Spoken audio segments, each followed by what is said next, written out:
The following is a Hoop Ball presentation.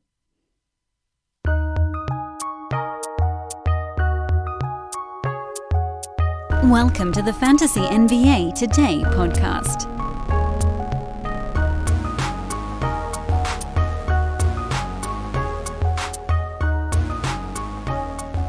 Good morning, everybody. Welcome to Wednesday's edition of Fantasy NBA Today. I am your host, Dan Besbris, and this is a Hoop Ball presentation. You guys know the drill at the front end here. Follow me on Twitter at Dan Besbris, DanBesbris. I know this is the time of year where a lot of you are new to the program, so thank you in advance for tuning in. Thank you in advance for hanging out with me here and on Twitter. Getting completely annihilated with fantasy questions, which went from 9 months of me thinking, God, I wish somebody would ask me a fantasy question, to holy crap, I can't keep up. So I'm doing my best. But please do hang out with me on Twitter. Again, it's at Dan Besbris, DanBesbris. Hoop Ball leagues are now officially closed. If you would like to get on the waiting list for next year, you can still bug me at that same address or email teamhoopball@hoop-ball.com. Again, that's teamhoopball@hoop-ball.com. However, another good reason to still have my info is that my DMs are open if you want to hit me up and be a part of Hoop Ball. Think you can handle it? Think you can be on the writing side, be on the analyst side of the fence, whether that's writing for our fantasy division, writing for DFS, and podcasting for DFS. If you want to be part of our sports gaming division, get in on the gambling side. We're looking for the best of the best of the best. We have contributor spots open. We also are hiring for our sales team. That's an opportunity to actually make a little bit of money on that side. So hit me up if you're interested in any of those things. And that's basically the Hoop Ball related promo at the front end of the show today. Hoop Ball, of course, you can follow on Twitter at Hoop Ball Fantasy. The website is hoop-ball.com, hoop-ball.com. on the World Wide Web. Today's show, we got Matt Smith coming in, looking to take back his championship belt. He wore it last year. He wore it proudly last year, shimmering in opulence, bright gold, most downloaded show ever belt from last season. He held that title for about a month last year. I think there was a Brew episode that actually dethroned him right before last season started. But Matt Smith back on the show today with another two, actually. He told me he's got two sleepers to drop on us today after last year, and I'll mention this later on in my discussion with Matt. I'll make sure to bring it up with him. Last year, he gave us Davis Bertans on this podcast. We weren't even talking about him. That's an L for me as far as I'm concerned. I didn't think Davis was going to make a turn last year, and Matt came on the show. He was like, Dan, Davis is your guy. And I was like, all right, sounds good.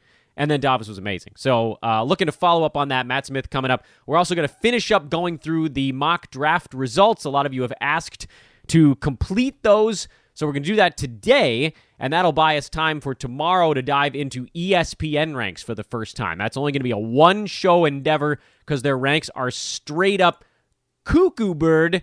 They're crazy. They're all over the map. They make no sense. So I only want to spend one day on that. And then Friday, I believe, we will have what I will like to call the Legends of Fantasy episode. Oh, that's going to be a good one if everything shakes out the way I expect it will. Oh, Friday's going to be a fun one as well. So some big shows this week. Thank you again to everybody for tuning in. Let's get rolling. I got lofty goals today, and I know just the man to get me there, the great Matt Smith of Basketball Monster at SManSports on Twitter. Briefly, the crown, the I don't know what it is. I guess it's like a championship belt. It's a big gold one you're able to wear around your waist. You wore it for a couple of weeks last year, the most listened to episode of Fantasy NBA Today, and I think we're going to try to grab that back today. How you doing, man? I'm very well, Dan, and I definitely want my belt back. I'm coming for, I think it's Josh and Brewski have just beaten me in the last couple of weeks, so it's taken two of them to knock me off the top spot, but yeah, it's great to be back on, and hopefully we can get that most downloaded podcast title back in our names. Well, the only way to get there is to really bring the good stuff, and it's all on you because I'm I'm tired. I'm exhausted, man. It's been a hell of a turnaround. But by the way, if it makes you feel any better, Josh and Brew actually have to snap the belt in half, and they each get half of it. So they just have to kind of carry it around. It's really not that glamorous. You got to wear the whole thing around your waist. It was quite nice. I liked it. So I wanted to use that as a segue because I really am tired. I mean, that was sort of a joke, but I'm exhausted. This turnaround has been crazy. How are you handling this obscenely short offseason and getting ready for fantasy this fast? Yeah, it has been, like you said, a crazy, 6 to 8 weeks now.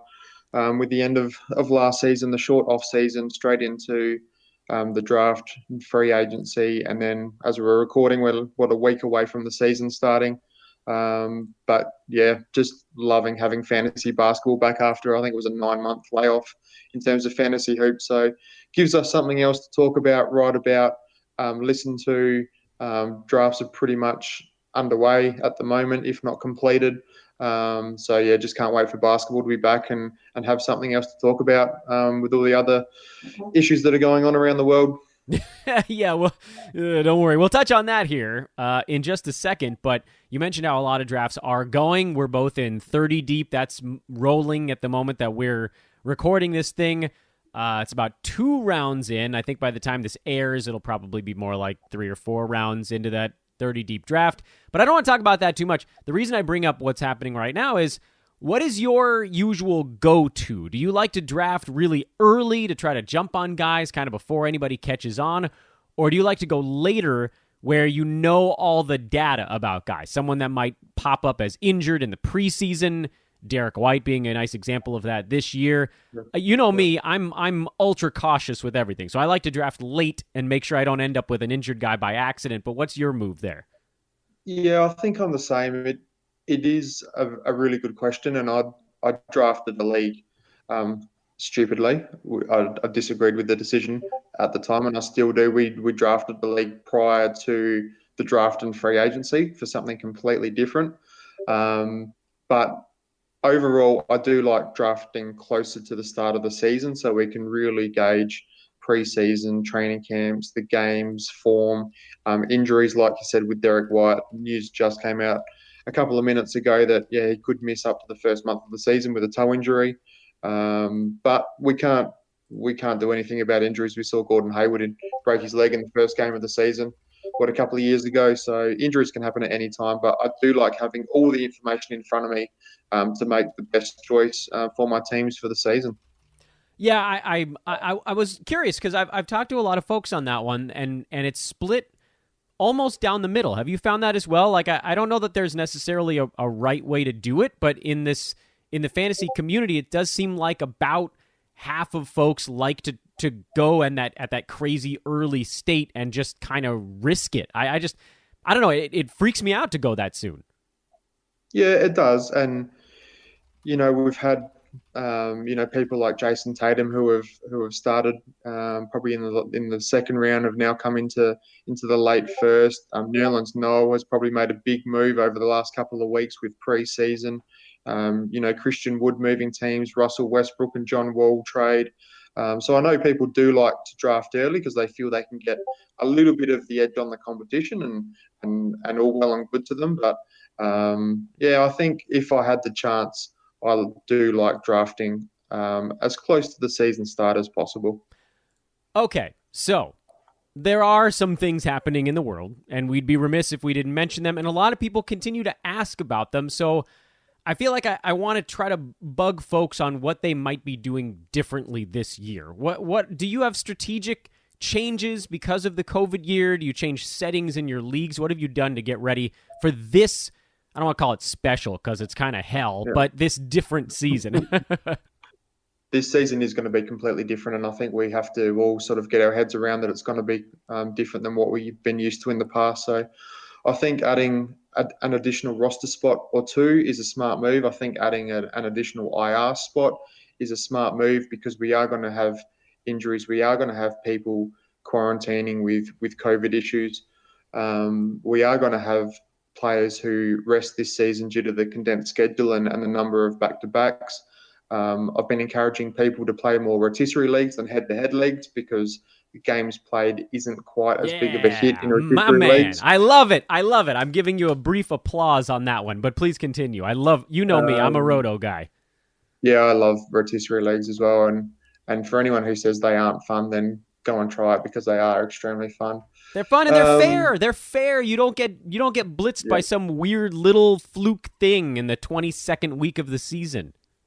Exactly. And every game counts. You get to the end of a head-to-head week and all of a sudden one of your players goes off on a Sunday and you've already won the week and it doesn't really mean anything, which can be frustrating at times. But I think the other really important point to emphasize, Dan, is in terms of the waiver wire, we're really going to need to monitor that and use it this season. I'm a big one for rotating guys through the back end of my roster. But like I said, with all the rests and potential injuries and COVID illness that's going to affect our season, we really need to stay tuned into the news. It'll be crucial that you need to know who's sitting, who's resting. Some of these rotation players, will have opportunities throughout the season. And I think it's going to be a really good season to spot start players as well. So, when a Kyrie Irving sits, it might be a Spencer Dinwiddie. If it's a Kawhi Leonard, then maybe like a Nicholas Batum, Serge Ibaka, Zubac get a bit of a boost. If it's Dwight Howard, maybe as well when Embiid sits. So it's really going to be crucial to stay on top of the news, what's happening, and on top of the waiver wire, so you know who's there and who you can bring into your roster to give your fantasy team a boost across all leagues, whether it's head-to-head, rotisserie points. So I think that's probably one of the biggest things that we'll need to pay attention to this season. So you mentioned having an extra bench spot and then brought up a few of those kind of interesting handcuff type guys. Would you ever just use that extra bench spot on the handcuff, or do you prefer to kind of kick those guys on and off the waiver wire? I think the back end of your roster, so your bench spots and even one or two of your starting spots, I really like to rotate players through that, because if you're not rotating guys off a free agency, then you're not going to pick up the hot free agent like the Devontae Graham last year, who came from nowhere and went berserk. So I'm not huge on handcuffing. I don't quite see the value of having Dwight Howard sitting on your roster for 2, 3, 4 weeks just waiting for Embiid to miss a couple of games. I think you can use that roster spot smarter and get better value out of it. But you do just need to be aware that, okay, there's some back-to-backs coming up. These guys are likely to sit. Maybe you need to make a move slightly earlier to get one of those guys off the waiver wire to prepare for that moment. Okay, so here's something that's also come up quite frequently over the last week or so, because now it seems like a lot of folks, like you mentioned earlier, are beginning to dive into their actual draft. And the one thing that keeps coming up is what to do near the turn. Have you had some experience near the turn here as you're kind of getting ready for the season? A little bit, and I guess if we do quickly touch on 30 deep, although it is a 30-team league, I had pick 12, so the very last pick in a standard league, and didn't really like what was on offer at that point. I ended up going with Devin Booker. Largely because he just feels the safest for me at that range. Jason Tatum went, I think, a couple of picks earlier who I was targeting. We should also point out that league is a weekly changes league, not a daily changes league. So the roster's locked at the start of the week. Therefore, you can't substitute those players out who might be missing games. So I was a little bit cautious and maybe nervous about going with someone like a Kawhi Leonard, Joel Embiid, Kyrie Irving, to a lesser extent Paul George, just because of that risk factor when games played are so important. But in terms of drafting at the turn, I actually love drafting at the turn. I find that you can really go bang, bang with those 2 picks, and then you can sort of sit back a little bit, monitor the next couple of rounds, monitor the draft, have a look to see who's coming up.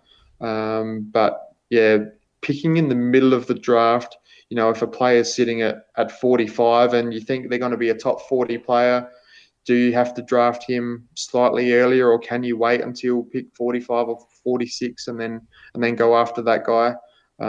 So yeah, like I said, overall, I do love drafting at the 10 because you can just really Interesting. pick out those players who you want. And then, just sit back and see how the rest of the draft falls. And it gives you a little bit more time just to breathe through the draft and then just collect your thoughts, see who's coming up, see what you've got.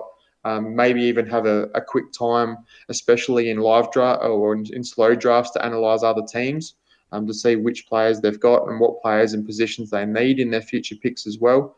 So you can analyze the whole league a little bit better, I think, as well. But yeah, what do you like, Dan? Do you like picking in the middle or at the end? Yeah, I'm a middle guy myself. I kind of like the sort of, I don't want to say that I'm like constantly on red alert. I just feel like it's easier to not, I would say that my greatest issue in drafts is when I set a queue, everybody runs out, and I start to think, well, there are these guys that are still on the board, when I should really just be going to my next guy.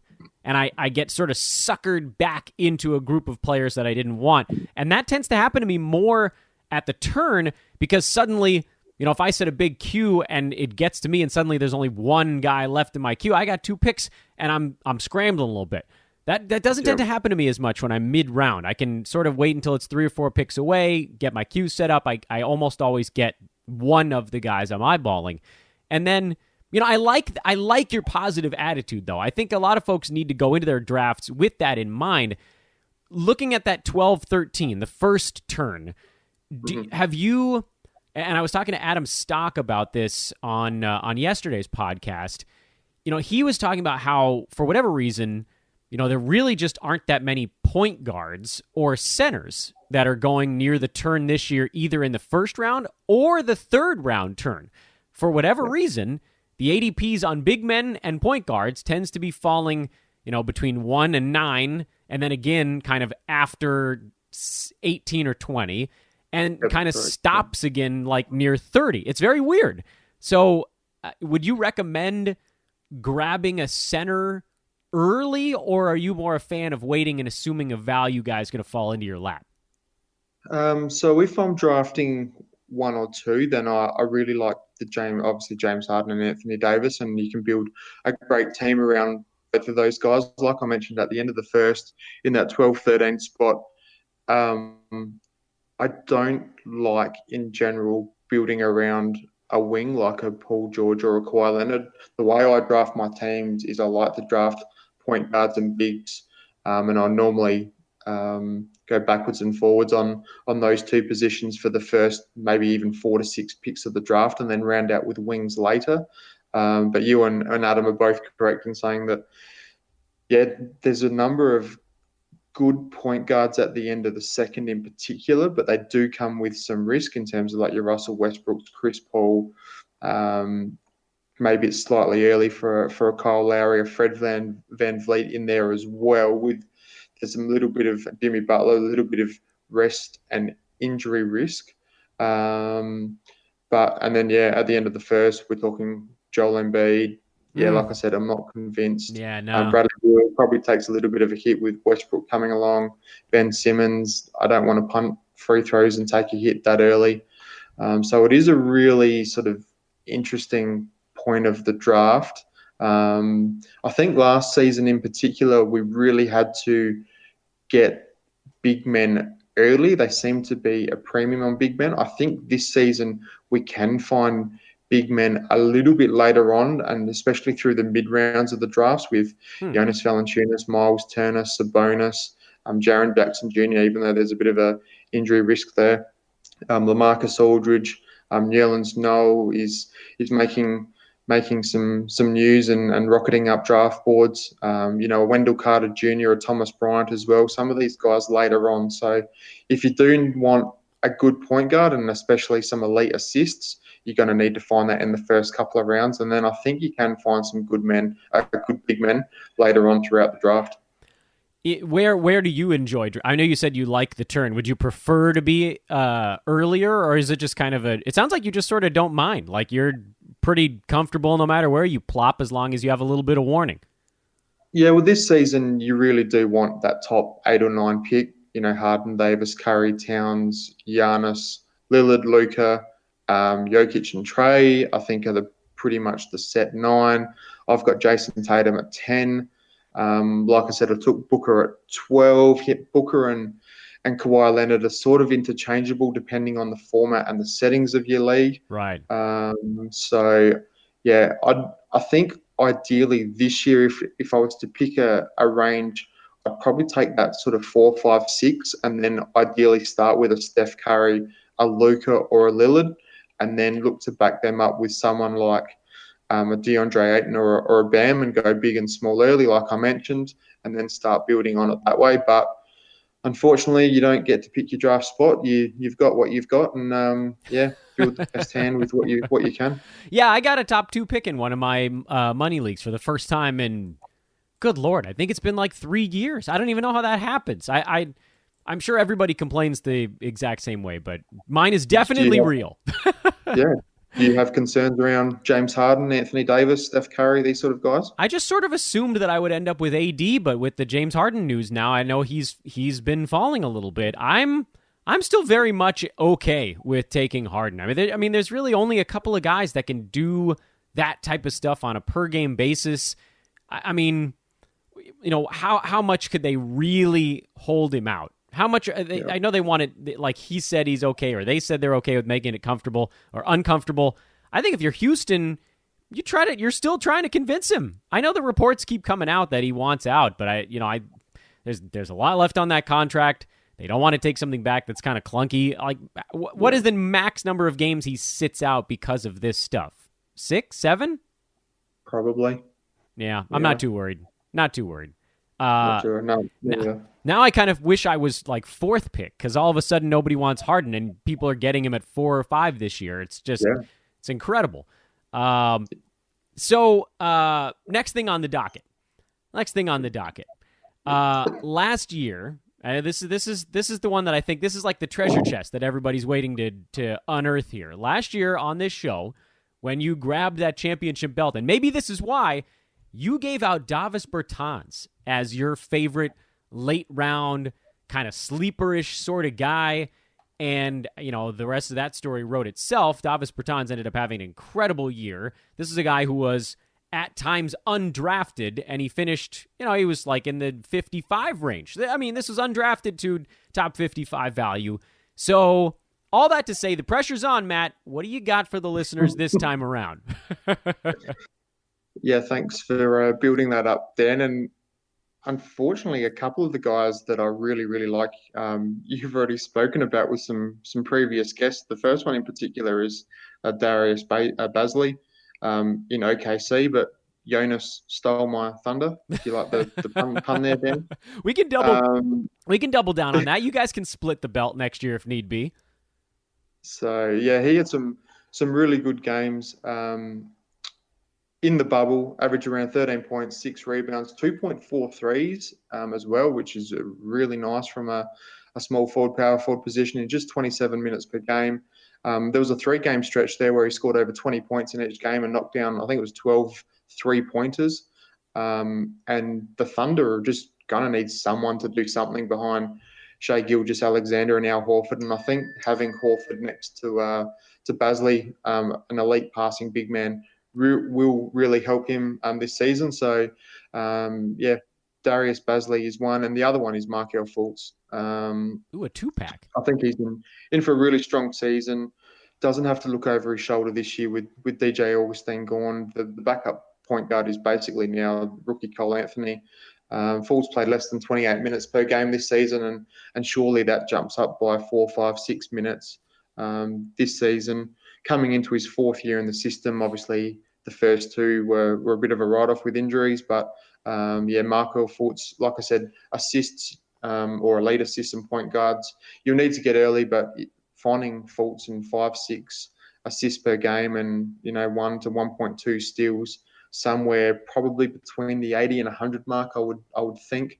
I reckon is really good value. So they're my 2, Dan, for sleepers or value plays or whatever fancy title you're going to give them. I got nothing, man. Can you help me with this? I really want to rename sleepers, but I have no reasonable replacement. I do like value guys or value plays. We also have a term here in Australia called a roughie, which is Ooh, like an outsider. So I was just trying like to, in the rough, come up with a like a golf terminology, right? Where you're outside the fairway, you're in the thick stuff.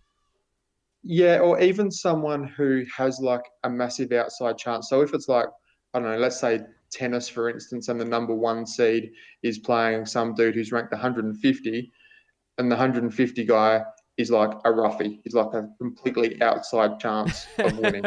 All right, I'm in. Or in a horse race where the horse has got the outside barrier, you know, he's a bit of a long shot, but there's a 1% chance that he might win. So I don't know. It doesn't quite fit for this terminology, but yeah, maybe you might like to just add roughie into Yeah, your. I'm in. I'm sold. I'm 100% sold. I don't think I can take full credit being that I am just some guy from Los Angeles and I feel like I'd be stealing a term from another country. But as long as I give credit, then I think we're going to try to make this happen. We're probably going to fall flat on our faces, but we're going to try to make it happen. I'm sure the listeners can come up with something better, so Yeah, help we can do a us. bit of crowdsourcing. Help us, listeners. We're coming up with the name, although I do like Ruffy. I may have missed it when you were talking about him, but Baisley, where did you say you're comfortable taking him? Is he like a post 120 guy in drafts, earlier or later? Yeah, I think so. I don't think you need to go much earlier unless you're playing in a super competitive league and someone really loves him. Um, the way our projections turn out in 32 minutes per game comes out around that 120 spot. So I think in a standard league, yeah, he's a guy to grab sort of in that last pick or two. And yeah, should be a nice little source of points, rebounds, and threes. Potentially flirt with a steal and block per game as well. So I don't want you to write his name down, Dan, because you and I are going head to head in 30 deep. But for all the listeners, maybe just write down Darius Baisley. If you have drafted already, check the waiver wire and make sure he's not on it. Yeah, pulling him into my queue, going back to the Yeah, podcast. exactly. Yeah. Yeah. All right, so I think we do have about 4 or 5 more minutes on this. I promised I would get you out in about a half an hour, so we do still have just a couple minutes left. I want to give you a little lightning round session here because let's do the buzz guys. That's what everybody wants to know about. I'm going to give you a buzz guy and an ADP, and if you can tell me if they're going too early, too late, Yep. or just right. And I'll try to grab just a few of the most prevalent ones. And some of them are guys that are just moving that maybe aren't as buzzy. But we'll start with Shea. SGA, he's got to be the buzziest guy in fantasy this year.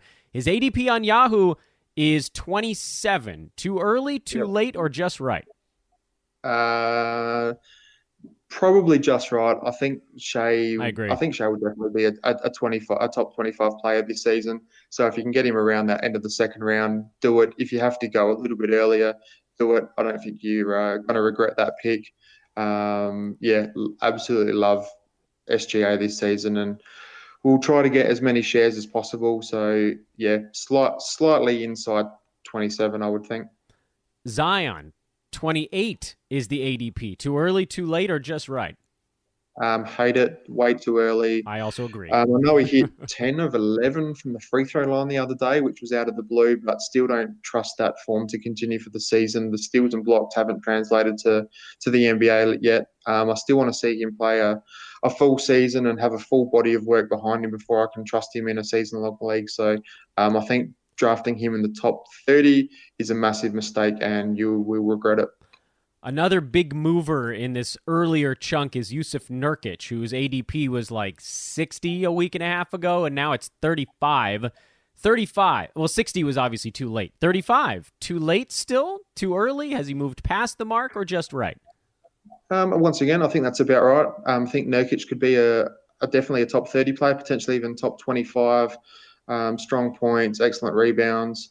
The defensive stats, the steals and blocks, good efficiency.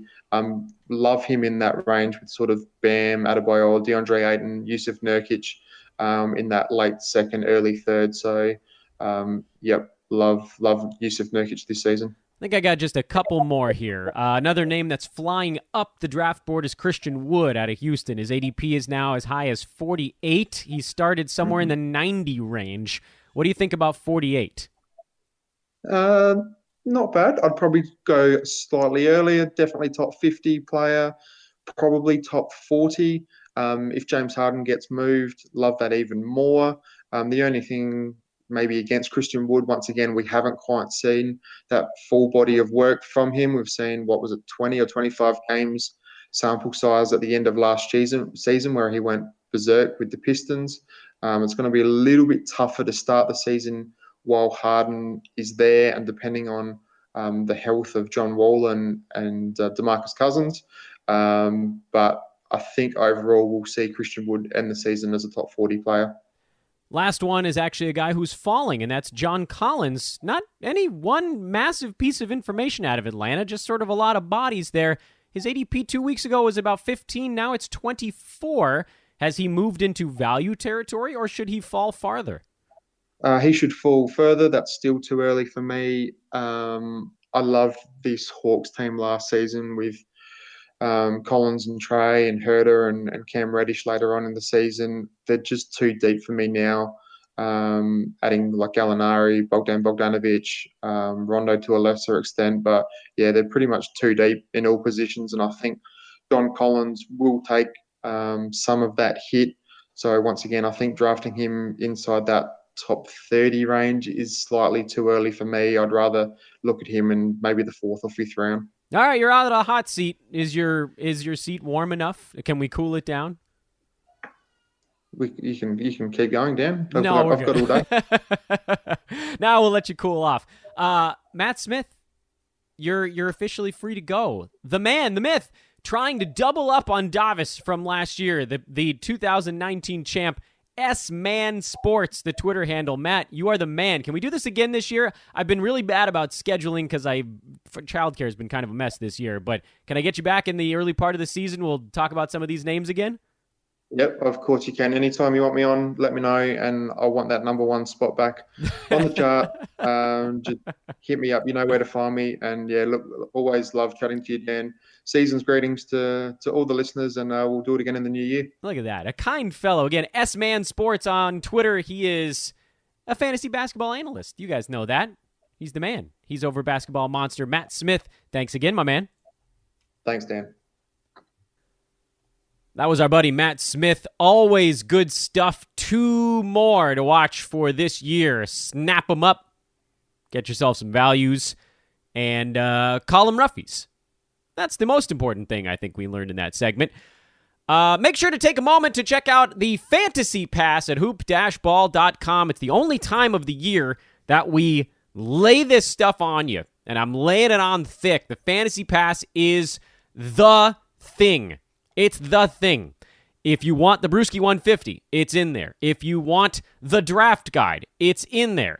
If you're getting into DFS or you're already into DFS, our DFS Pass is in there.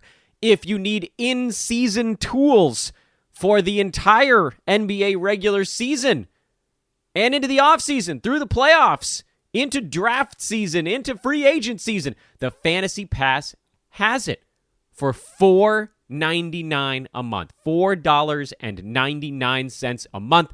The Hoopball Discord is officially open as of yesterday. So premium members now can drop into the Hoopball Discord. We're going to be sending out emails roughly every day or every other day with the invite link for premium members to drop into the Hoopball Discord. There are fantasy chats going. There are DFS chats going. There are even some wagering chats going. This is an incredible way to get in touch with other premium members and, more importantly, a host of Hoopball pros. There are a lot of us. I sit on there most of the day just to make sure that folks are getting slotted into the right servers. But that means I'm also answering questions. Steve Vidovich is on there. We've seen Micah Patria, Santino Cacone, Eric Ong. A lot of the Hoopball favorites are just sitting there. And we're going to have scheduled office hours as well. So there'll be times where you can log in and get a hold of a pro. But, a lot of us are at our computer for large chunks of the day and, are available. So it's a pretty amazing new thing we've added this year. Pro access almost all the time. And here's the really amazing part.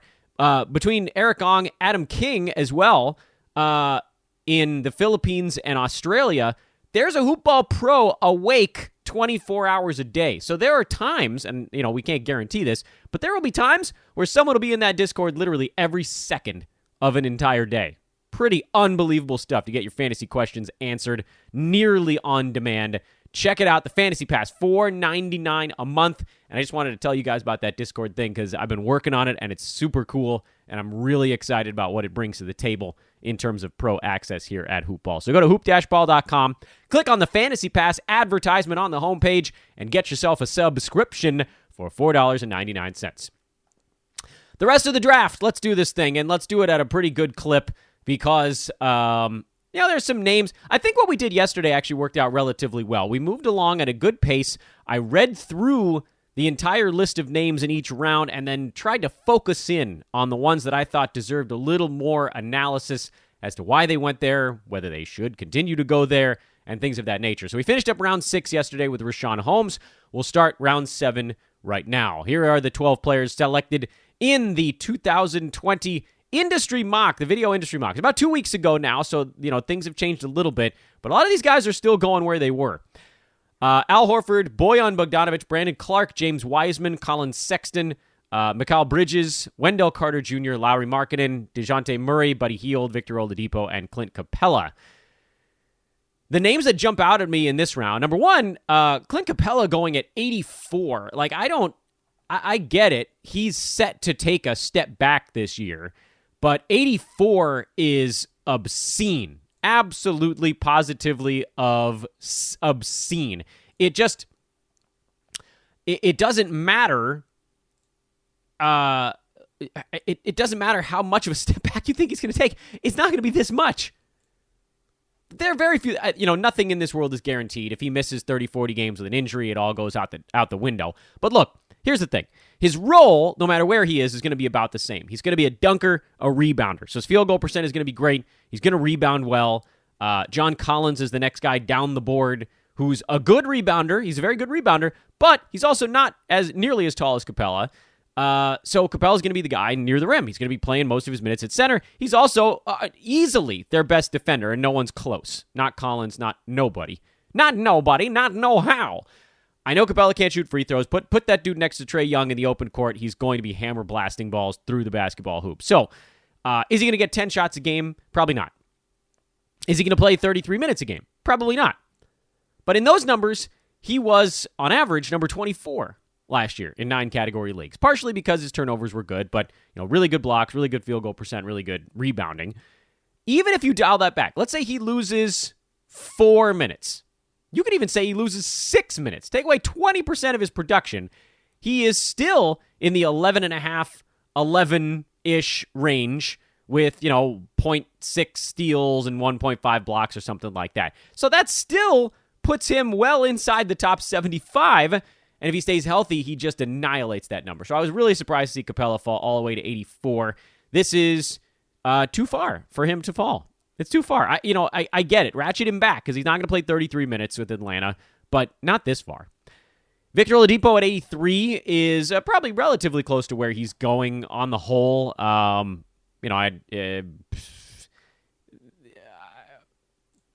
don't have any strong feelings on that. I think he'll have a decent season. I think he'll probably be better than this. Buddy Hield, he's starting to go a little bit earlier, although at 82, this is an incredible grab. DeJounte Murray at 81, he should be going earlier than that. I'm souring on Lauri Markkanen, and it doesn't really have anything to do with the preseason. I'm just not sure he's going to assert himself. Maybe he will. I mean, we know that there's some upside there. He's sort of like poor man's Kevin Love style, and 2 years ago, he had a top 50 stretch, but he's going to need to shoot, and he's going to need to rebound to get there, and he's the power forward with Wendell Carter Jr. healthy, so the rebounds are going to decrease. Defensive stats are not really going to float him. That's not his thing.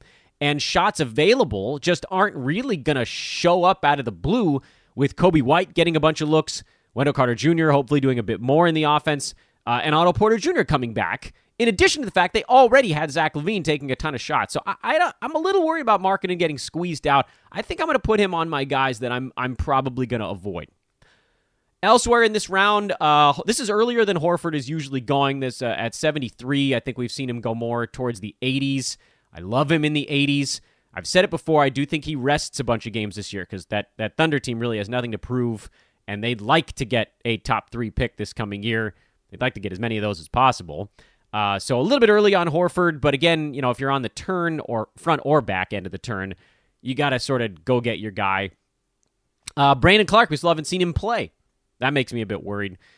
Colin Sexton's going to be relatively good this year. You could probably let him drop another round just to see, because I don't know that his upside is all that great.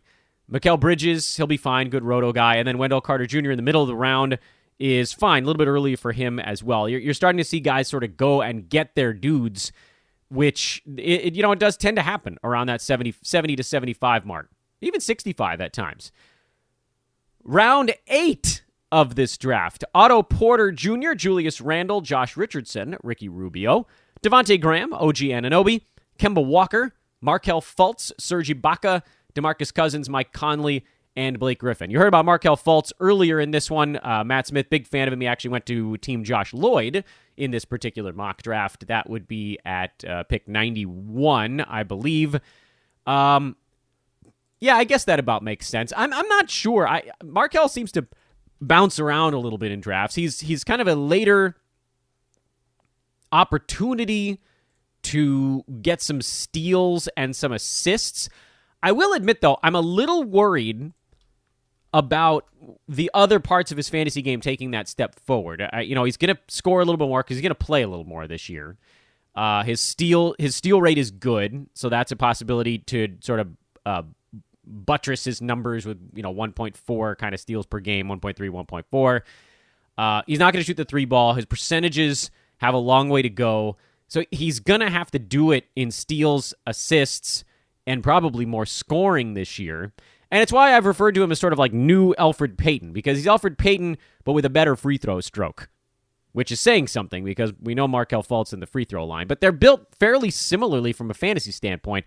Fultz has the opportunity to get better. We kind of know what Elfrid Payton is right now, but if you miss out on Fultz, maybe that's the way I should phrase it. If you miss out on Fultz in the 90s, go get Elfrid Payton at like 120 and plug him in there as one click down and try to cover up for the free throw thing. Other interesting names. This was a really interesting round, actually, to break down. Otto Porter Jr., he's normally a guy I target. I'm a bit worried about him in Chicago as well. Chicago in general, I'm a little bit worried about. I think Wendell Carter Jr. has a better year, maybe rolls it up a little bit with totals. It just doesn't seem like there's enough for everybody to go big fantasy-wise. I think they play well as a team, but fantasy-wise, I'm a little worried about guys getting squeezed. Julius Randle. 86, he's fallen far enough this year where if you desperately need some points, rebounds, and assists, and a guy that's probably going to hurt your percentages, points leagues. Go get him in a points league. There's your answer. Josh Richardson, this is a little bit too early for him. I know that there probably is some kind of positive regression coming for him, but his game just isn't as fantasy-friendly as we thought it was going to be. Ricky Rubio, that's fine in the 80s. He'll be okay. He's going to play a decent amount in Minnesota, but his role is going to be diminished.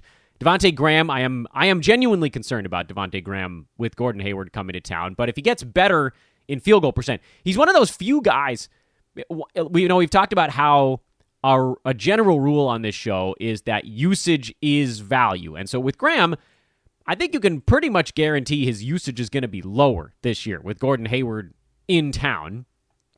In Charlotte. Graham, he was able to just do whatever he wanted. He took 15 shots a game. He had 7.5 assists last year. He had 3.5 3-pointers. He shot 38%. He's an interesting case because if his usage goes down, let's say he takes 13 to 13.5 shots instead of 15 and change, normally that would be a pretty big hit to somebody's fantasy value, and I do think he takes a hit.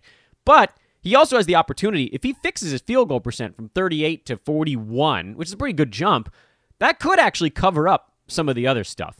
So I'm a bit concerned about Devontae Graham. I think I would target him in more specific builds. Like, what if he does stink in field goal percent again? You probably build him into a punt strategy there and head-to-head. Not my favorite roto guy. OG Anunoby going around 90 is a steal. That's a frickin' tap-in, so nice work there.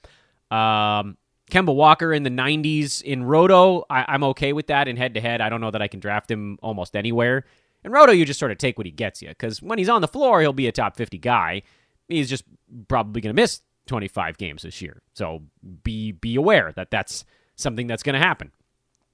Serge Ibaka, he's boring. I don't think I want him. I don't think I want him on my team, frankly. He's just too boring.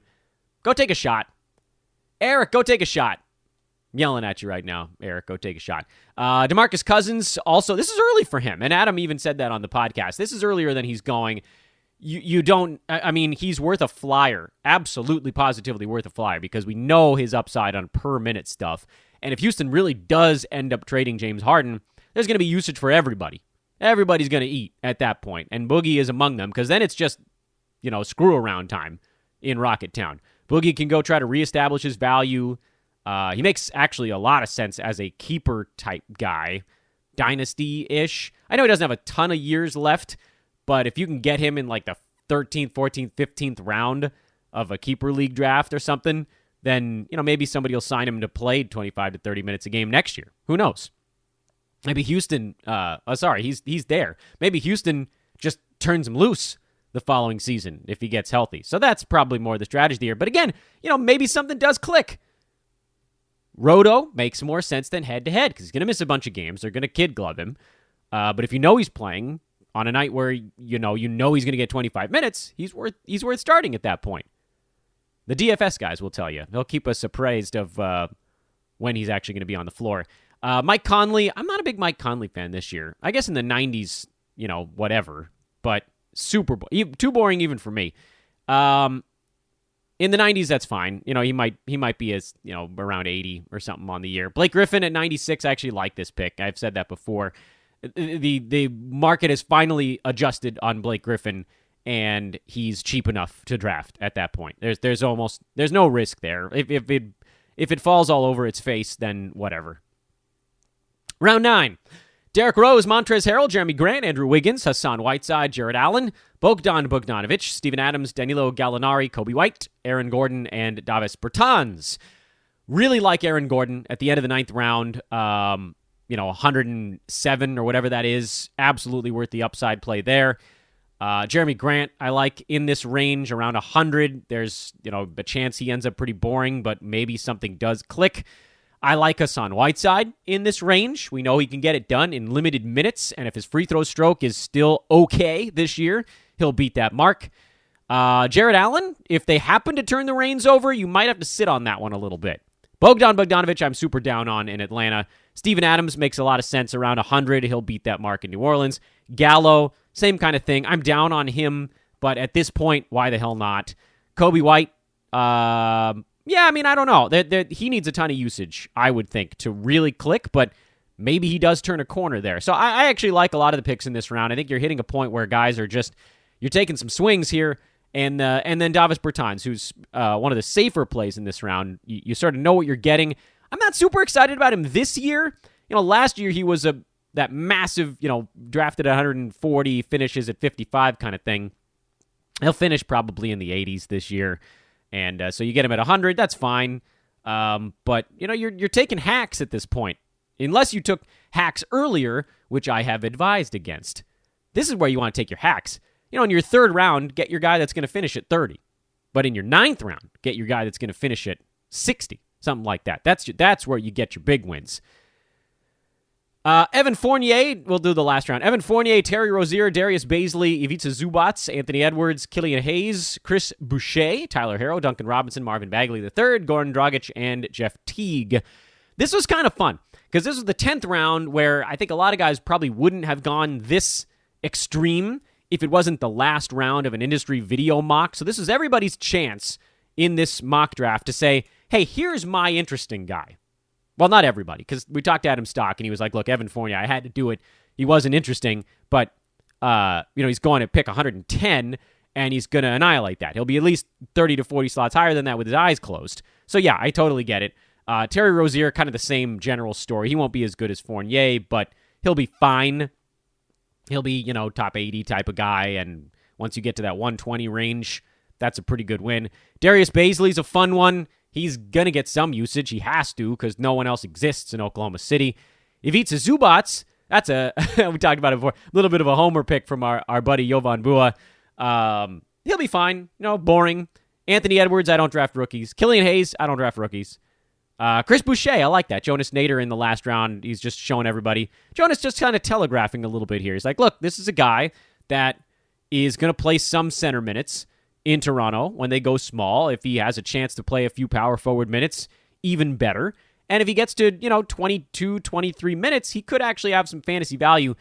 His ceiling is limited by the fact that Siakam's going to play some center, and Aaron Baines is going to probably play at least 23-ish, 24 minutes at center. So there isn't a ton left there for Boucher, but he's absolutely somebody to take a flyer on just in case. What if Baines gets hurt, then the sky's the limit at that point. Tyler Hero in the 10th round, yeah, worth a shot. I mean, I don't know. His fantasy game still needs to round into shape a little bit. There's efficiency stuff that needs to get clicked in, but Jimmy Butler's going to miss some time, and there's some games in there where Hero's going to go big. So kind of a drop-in sort of guy in Roto. I don't think I would start him every game. Duncan Robinson, that's an easy one. He'll beat this mark, no problem. Marvin Bagley, he should beat this mark. I mean, everybody's pretty soured on him, but he can put up some points, rebounds, steals, and blocks when healthy. We just haven't really seen him healthy. So, hell yeah, take a shot on him here in the 100 and whatever range. See if it pans out. Goran Dragic, I'm low on. His Roto game isn't very good. And then Jeff Teague is, and Rick Lean, we talked about this with Alex a week and a half ago on the podcast. This is kind of a fill-in type of guy in Boston. Anytime any one guy is out, and we know Kemba's out, Teague slots in and probably puts up pretty serviceable fantasy numbers, but you're probably not planning on starting him every game all season long. And that, good friends, is your mock draft results. We're finally done. We've completed it. The industry mock from 2 weeks ago. It's officially done now. So we can wrap up the podcast by telling you guys to check out our buddies over at mybookie.ag. Sign up with promo code HoopBall and hit me up on Twitter at Dan Vespris. DM me. I have a special prize for you. If you've been thinking about signing up, now is the time. And over at manscaped.com, promo code is HoopBall20 to get 20% off and free shipping on your order from our buddies over at manscaped.com. Again, mybookie.ag is the other website. That promo code, just the word HoopBall. Thank you so much for listening, everybody. Hope you enjoyed our lightning round trip through the mock draft results, as well as breaking down most of the teams in the mock draft. We're going to try to sneak a few more in at some point. I may have pushed it a little bit far at this juncture, but if not, we'll talk to the rest of these guys, and we'll talk about something else. We don't need to talk about this mock draft. There's a lot of other things going on in the fantasy world. For instance, we just talked to Matt Smith today, who was unable to attend the mock draft. So again, big thank you to Matt. Let's put the crown back on his head. Help us promo this episode if you could. This is Fantasy NBA Today, a hoop ball presentation. I am your host, Dan Vespris. Thank you. We'll talk to you guys tomorrow.